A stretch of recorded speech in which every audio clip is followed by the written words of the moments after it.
আমি ইনশাআল্লাহ এই বড়াইগ্রাম গুরুদাসপুরে জনগণের প্রতিনিধি হিসেবে নির্বাচন করার জন্য প্রস্তুত আছি। 2006 সাল থেকে বাবু ভাইয়ের হাত ধরে, আমাদের মরহুম আলমগীর ভাইয়ের হাত ধরে ছাত্রদল শুরু করছি। ছাত্রজীবন এই বনপাড়া থেকে পর্যায়ক্রমে আমি বনপাড়া ডিগ্রি কলেজ থেকে পড়াশোনা শেষ করে যখন আমি ঢাকায় শিক্ষা জীবনের জন্য যাই, তখন ঢাকায় গিয়ে ঢাকা সরকারি তিতুমির কলেজ ছাত্রদলের সাথে যুক্ত হই। তিতুমির কলেজের ছাত্রদলের সাথে আমি দীর্ঘদিন ছাত্র রাজনীতি করি। ছাত্র রাজনীতি করতে করতে আমি তিতুমির কলেজ ছাত্রদলের একটা পর্যায়ে গিয়ে আমি তিতুমির কলেজ ছাত্রদলের যুগ্ম সাধারণ সম্পাদক পদ পাই।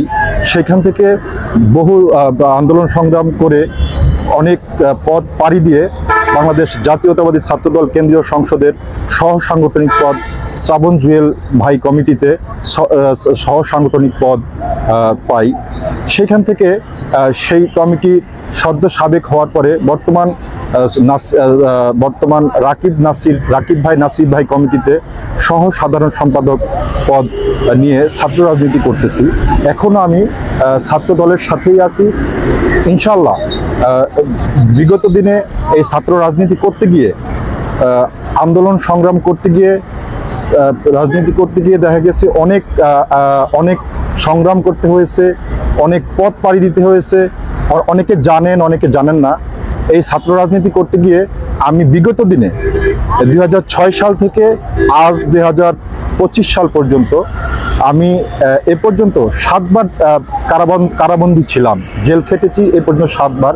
অর্ধশত মামলা ঘাড়ে নিয়ে এ পর্যন্ত আমি 391 দিন অবৈধ এই স্বৈরাচার হাসিনার কালো জেলখানায় বন্দী ছিলাম। এত কিছুর পরেও, এত আন্দোলন সংগ্রাম, এত ত্যাগ, এত নির্যাতনের পরেও এই হাসিনা সরকার আমাকে কোনোভাবেই দমাতে পারে নাই। এই ছাত্র আন্দোলনের সাথেও এই স্বৈরাচার হাসিনাকে বিদায় করার জন্য অনেক যুদ্ধ করেছি রাজপথে। হয়তো ভাই হাসিনা সরকার যদি 5 তারিখ, এই বাংলাদেশ যদি 5 তারিখ না আসতো, আজকে আপনাদের সামনে এসে আমি কথা বলতে পারতাম না। এই হাসিনা সরকার আমাকে যে কোনোভাবে হয়তো বা গুম করে ফেলতো, খুন করে ফেলতো। যেমন বিগত দিনে আমাদের উপরে যেভাবে স্টিম রোলার চালিয়েছিল, হাসিনা সরকার ক্ষমতা থাকলে হয়তো বা আগামী দিনেও এই 5 তারিখে যদি সে বিদায় না করতে পারতাম আমরা ছাত্র আন্দোলনের মাধ্যমে, তাহলে আমরা কেউই হয়তো সুস্থ জীবন যাপন করতে পারতাম না। আজকে এ পর্যায়ে এসে আমি বাংলাদেশে তরুণদের মাধ্যমে, তরুণদের হাত ধরে এই দেশ দ্বিতীয়বারের মতো স্বাধীন হয়েছে। এই তরুণদের প্রতিনিধি হিসেবে আমি নাটোর 4 বড়াইগ্রাম গুরুদাসপুরে আপনাদের মাঝে এসেছি। আমি তরুণদের কাছে ছুটে যাচ্ছি, সাধারণ মানুষের কাছে ছুটে যাচ্ছি, জনগণের মাঝে ছুটে যাচ্ছি। তাদের মতামত নিচ্ছি, তাদের দোয়া নিচ্ছি। দেশনেত্রী বেগম খালেদা জিয়া, দেশনায়ক জনাব তারেক রহমান সাহেবের সালাম পৌঁছে দিচ্ছি, ঈদের শুভেচ্ছা দিয়েছি।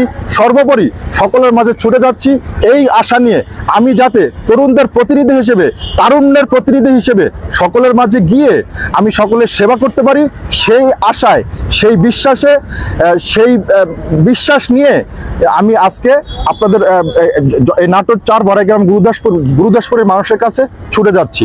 ইনশাআল্লাহ যদি দল চায়, আগামী দিনে যদি বাংলাদেশ জাতীয়তাবাদী দল বিএনপি চায় যে তরুণদের মাঝ থেকে তারুণ্যের প্রতিনিধি হিসেবে আমাকে এই বড়াইগ্রাম গুরুদাসপুরের প্রতিনিধি হিসেবে স্বীকৃতি দিবে, আমি ইনশাআল্লাহ এই বড়াইগ্রাম গুরুদাসপুরে জনগণের প্রতিনিধি হিসেবে নির্বাচন করার জন্য প্রস্তুত আছি। ধন্যবাদ।